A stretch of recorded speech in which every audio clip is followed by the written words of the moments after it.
warahmatullahi wabarakatuh. Perkenalkan, kami dari kelompok 3 akan mempresentasikan mengenai hasil praktikum fisiologi hewan air pada tanggal 20 Maret 2022 mengenai perhitungan nilai hematokrit pada ikan mas akibat paparan deterjen. Sebelumnya, kami akan memperkenalkan anggota kelompok kami, yaitu Sabda Prameswari Putri Waluyo, Sally Monica Mutiara Abdullah, Soraya Alifa Nikma Alfarida, Evana Faradila Setiawan, Nuril Aprilia Putri, Muhammad Halvina Romeli, Salsabila Nihaya Putri, Nirilin Oktaviana, Nadila Rifatul Jannah, dan juga Yosepa Dia Kusuma Wardani.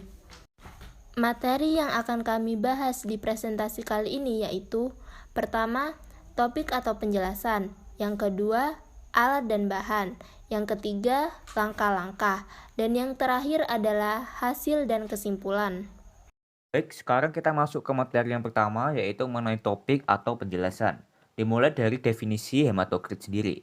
Oke, hematokrit merupakan suatu pemeriksaan untuk mengetahui volume eritrosit yang menyatakan perbandingan sel darah merah terhadap volume darah yang dinyatakan dalam satuan persen.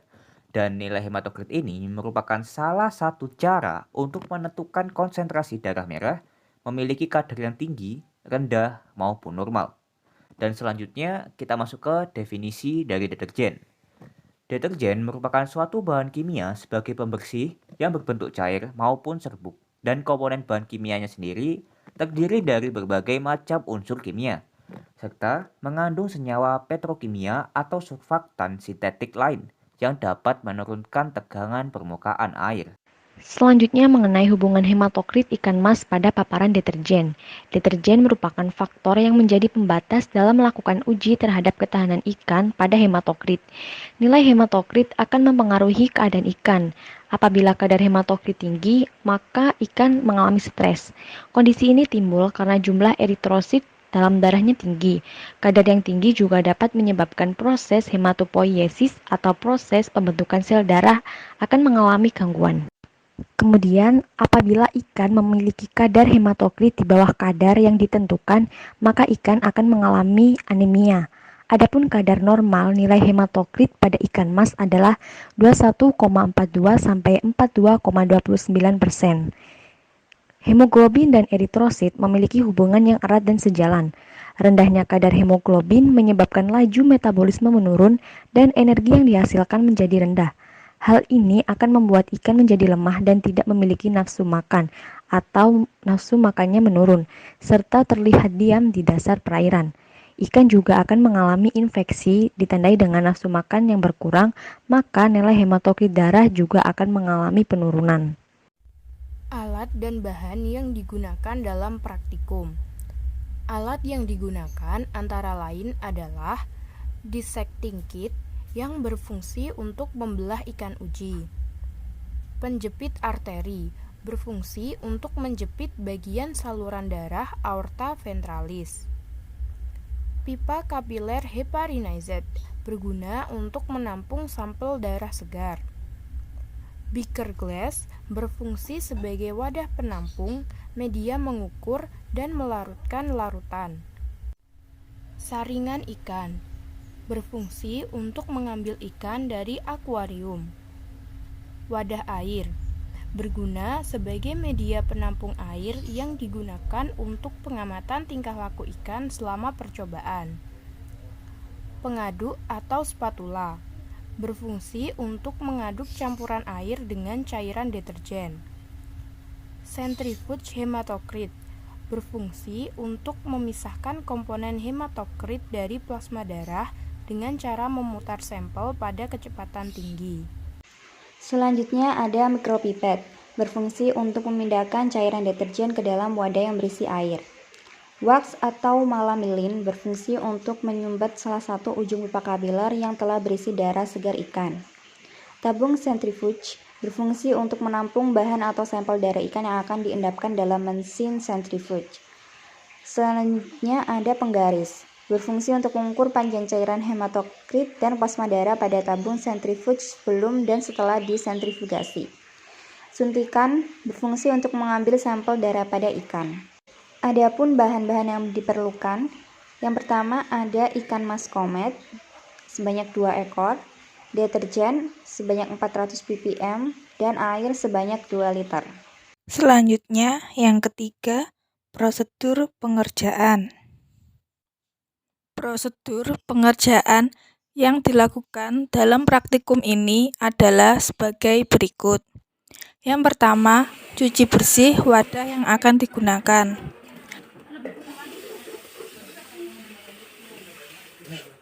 Yang kedua, isi wadah dengan air sebanyak 2 liter. Yang ketiga, masukkan deterjen dalam wadah air sebanyak 400 ppm.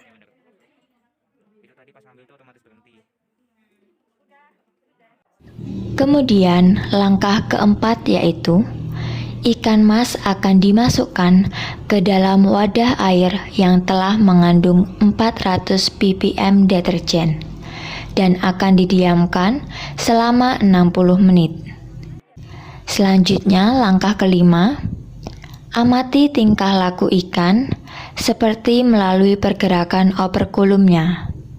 Lalu, langkah yang keenam, ambil ikan itu tadi yang hampir mati atau mati untuk diuji hematrokitnya. Pegang ikan uji dengan tangan kiri atau kepala menghadap ke arah muka kita.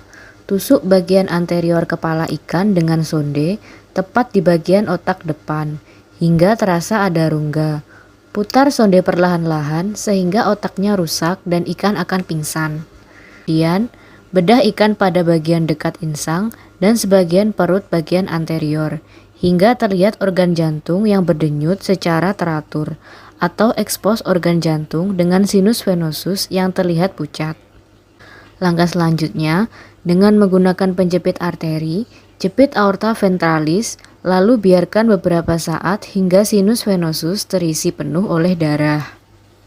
Putuskan dengan menggunakan gunting, lalu siapkan dan dekatkan salah satu ujung pipa kapiler sambil dibuka penjepit arteri secara perlahan-lahan dan hati-hati. Tampung darah dalam pipa kapiler tersebut sampai kurang lebih 3/4 volumenya. Lalu, agar heparin yang terdapat dalam dinding sebelah dalam pipa kapiler tercampur secara homogen, maka pipa kapiler yang telah berisi darah segar tersebut digoyang dengan hati-hati ke kiri dan kanan serta diputar. Tanda bahwa darah sudah tercampur secara homogen dengan heparin, darah tidak membeku, bisa bergerak di sepanjang kolom pipa kapiler. Tutup salah satu ujungnya dengan menancapkan secara tegak lurus pada lapisan malam lilin atau wax yang telah disediakan. Langkah selanjutnya, siapkan centrifuge, hematokrit, lalu letakkan secara seimbang antara masing-masing pipa kapiler. Jangan terbalik meletakkan ujung pipa kapiler yang bertutup.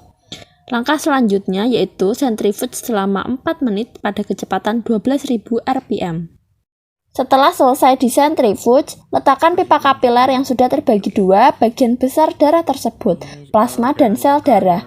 Yang terakhir adalah hitung panjang hematokrit atau darah yang pekat dengan panjang total darah, lalu hitung hematokrit dengan rumus panjang hematokrit dibagi panjang total dikali 100%.